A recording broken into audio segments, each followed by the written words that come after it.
Assalamualaikum warahmatullahi wabarakatuh. Selamat pagi Prof. Edi dan teman-teman kimia 19A. Kami dari kelompok 4 akan mempresentasikan mengenai materi pemutusan dua gugus CX. Dan yang akan kami bahas ini adalah pada sub 1,1 dan juga 1,2. Next.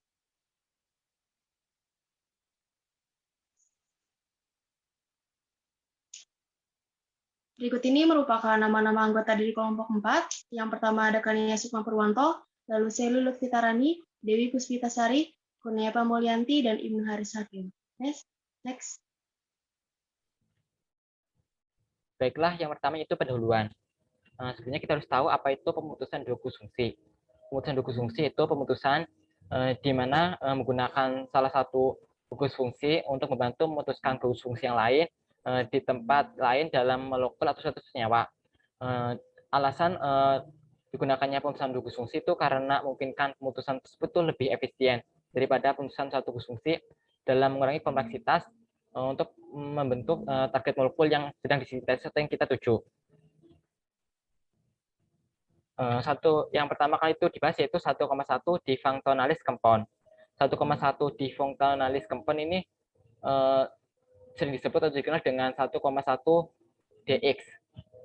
Pada suatu contoh misalnya itu pada sintesis pada asetal akan terjadi pemutusan pada dua gugus fungsi pada metoksi, yaitu di mana salah satu atom oksigen pada gugus metoksi ini akan melepaskan atom oksigen dan juga akan membentuk satu ikatan baru yaitu gugus keton dan juga akan menghasilkan metanol juga. Untuk berikutnya itu pada sintesis senyawa multistearin yang merupakan feromon serangga Perdelilas.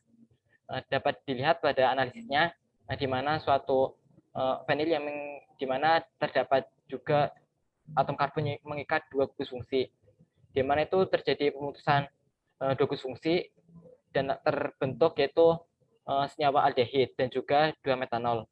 Dan jika kita lihat sintesisnya, yaitu di mana aldehid tersebut ditambah dengan metanol dalam suasana asam akan membentuk target molekul pada senyawa nomor 3. Untuk Verdelilas sendiri ini merupakan senyawa asetal yang berguna sebagai zat aditif dalam sabun karena lebih stabil terhadap alkali sabun dibandingkan aldehid dan juga keton. Untuk contoh berikutnya itu senyawa 4, yaitu suatu asetal pada rantai siklik, di mana diketahui pada asetal tersebut terdapat atom karbon yang mengikat dua gugus fungsi. Kemudian terjadi dua pemutusan gugus fungsi dan terbentuk 5-kloro 2 pentanon dan juga etilen glikol. Jadi untuk asetal ini tuh dapat digunakan untuk melindungi suatu gugus aldehid dan juga keton. Pada sintesis ini itu dapat dilihat pada senyawa 5-kloro 2 pentanon direaksikan dengan etilen glikol pada susunan asam akan terbentuk target molekul.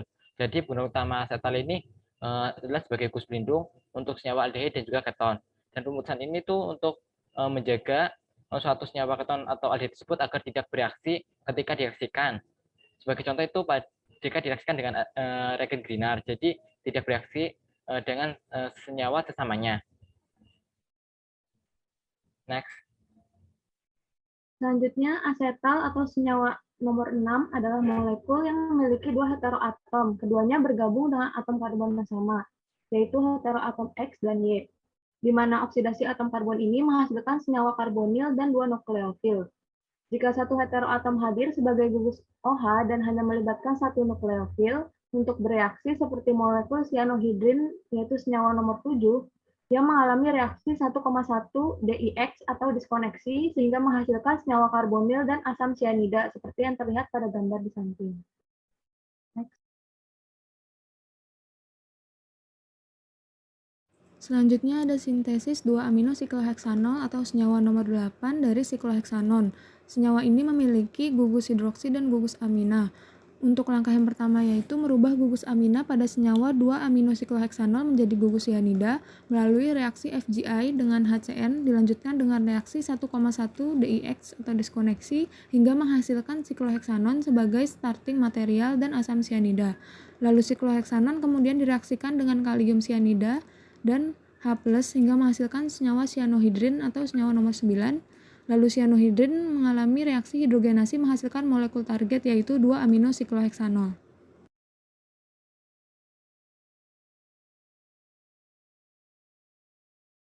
Ketika dua atom oksigen diganti dengan gugus lain, maka 1,1 diskoneksi lebih sulit untuk dilakukan.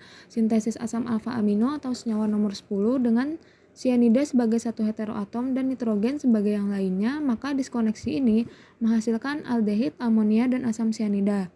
Dalam sintesis yang dikenal dengan sintesis tracker, senyawa yang mengandung gugus sianida dan amina atau senyawa nomor 11 dibuat melalui satu langkah dari aldehid dan dihidrolisis dalam asam atau basa.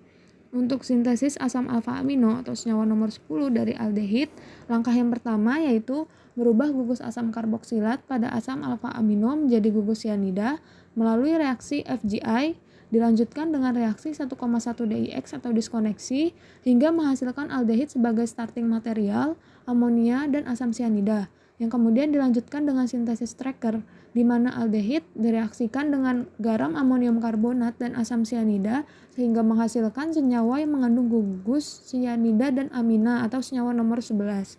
Lalu dihidrolisis dalam asam atau basa hingga diperoleh molekul target yaitu asam alfa amino atau senyawa nomor 10. Untuk contoh reaksi yang selanjutnya ini merupakan analisis pada senyawa asam amino. Dan pada senyawa asam amino ini yang akan didiskoneksi adalah pada gugus fungsi CO2H dan juga NH2 karena pada gugus ini terikat pada karbon yang sama.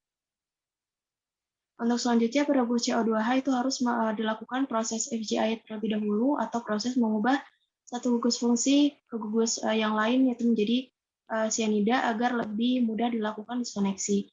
Kemudian diskoneksi dilakukan pada gugus CN dan juga NH2, kemudian akan menghasilkan senyawa pada senyawa nomor 13 dan selanjutnya pada sintesis senyawa 13 ini dalam suasana asam akan terbentuk pada molekul seperti senyawa nomor 12. Lalu asam amino analog dari metabolit dopa ini diperlukan untuk percobaan sebagai pengobatan untuk penyakit Parkinson. Putusnya Strecker akan membawa bentuknya itu kembali ke keton. Next.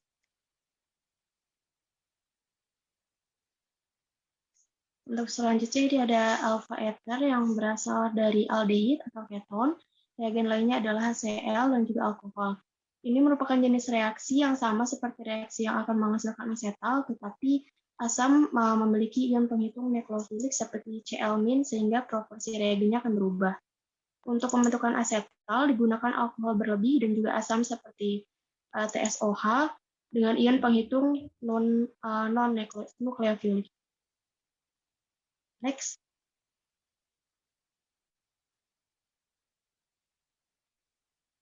Untuk contoh reaksi selanjutnya ada MHOCH2Cl yang tersedia secara komersial. Senyawa ini digunakan oleh Corey untuk memperkenalkan kelompok pelindung MEM untuk alkohol. Asetal dapat digunakan untuk melindungi alkohol sederhana serta diol. Dan dua gugus pelindung yang terbaik adalah turunan dari THP dan juga MEM. THP dan MEM ini lebih disukai daripada ether karena dapat dihilangkan dalam kondisi ringan. Dan untuk analisis menggunakan reagen MEM ini, diskoneksi dilakukan pada gugus Cl dan kemudian akan membentuk senyawa pada nomor 16. Kemudian senyawa ini akan membentuk target molekul seperti senyawa pada nomor 15. Next.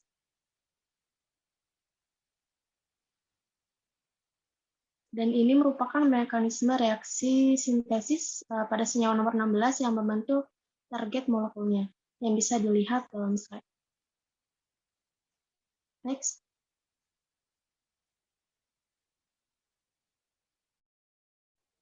Selanjutnya adalah 1,2 dimensional compound, di mana yang pertama adalah alkohol.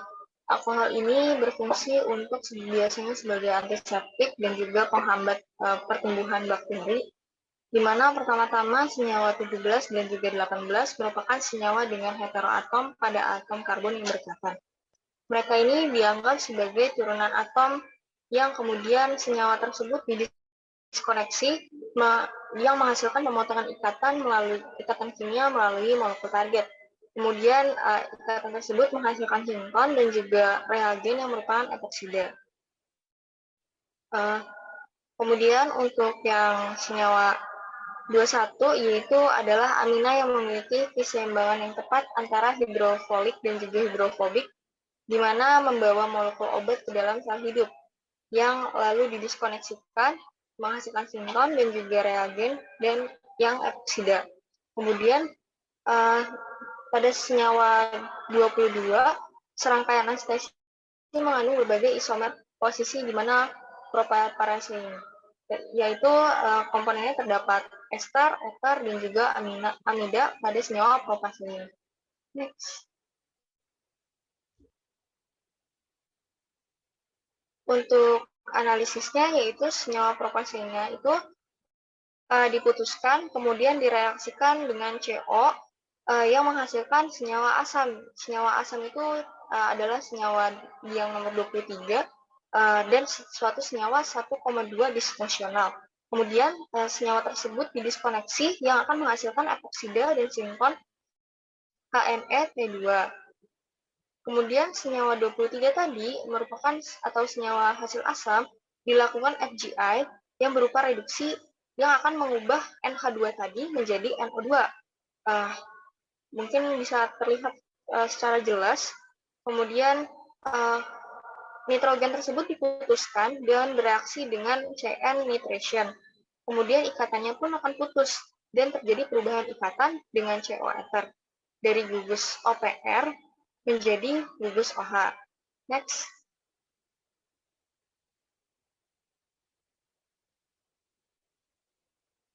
Selanjutnya adalah sintesis dari propasin, di mana senyawa parahidroksibenzoat direaksikan dengan HNO3 dan mendapat di mana gugus NO2-nya akan masuk.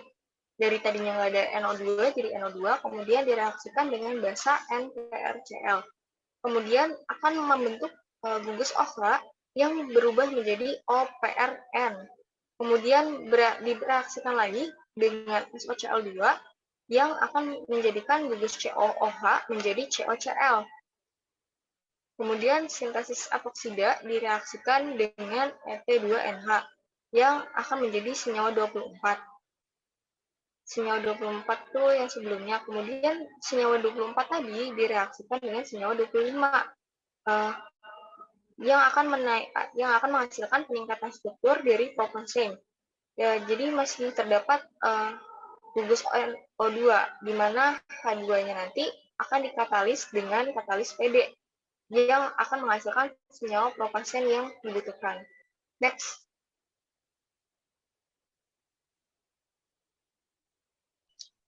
Untuk contoh yang selanjutnya yaitu ada pada epoksida tidak simetris. Jadi epoksida tidak simetris ini akan diserang oleh nukleofil pada atom karbon yang kurang tersubstitusi. Kemudian ini kan pada senyawa 29.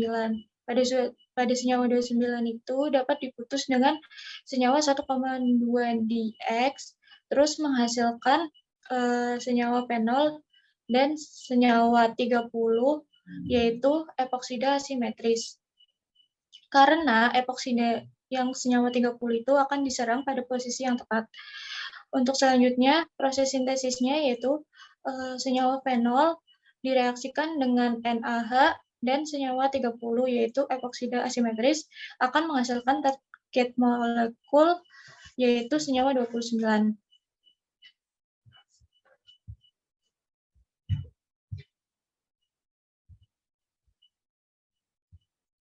Untuk yang selanjutnya yaitu 1,2 difungsional senyawa karbonil. Senyawa karbonil sendiri adalah senyawa yang memiliki tingkat oksidasi lebih tinggi dibandingkan alkohol. Untuk reagen yang paling baik dalam sinton ini itu senyawa alfa halokarbonil karena mudah dibuat dan dapat diserang oleh nukleofil. Contohnya itu pada senyawa 31 itu diputus atau didiskoneksi pada 1,2 dx menghasilkan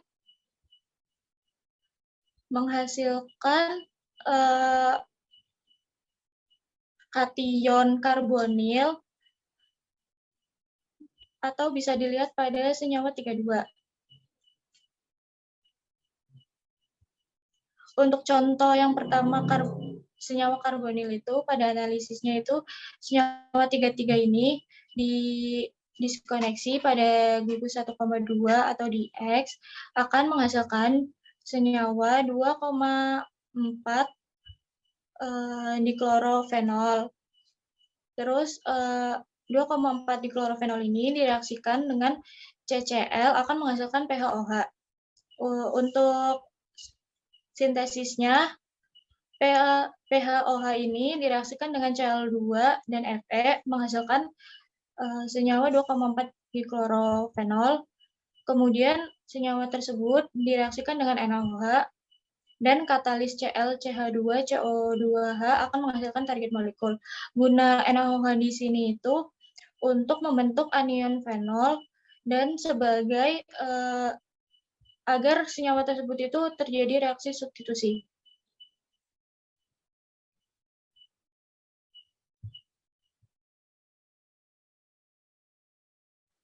Contoh selanjutnya dari karbonil adalah senyawa ester, di mana senyawa ester atau senyawa yang 34 didiskoneksikan pada 1,2 dx yang akan menghasilkan alfa halokarbonil, di mana senyawa ini adalah senyawa yang cukup beraktif.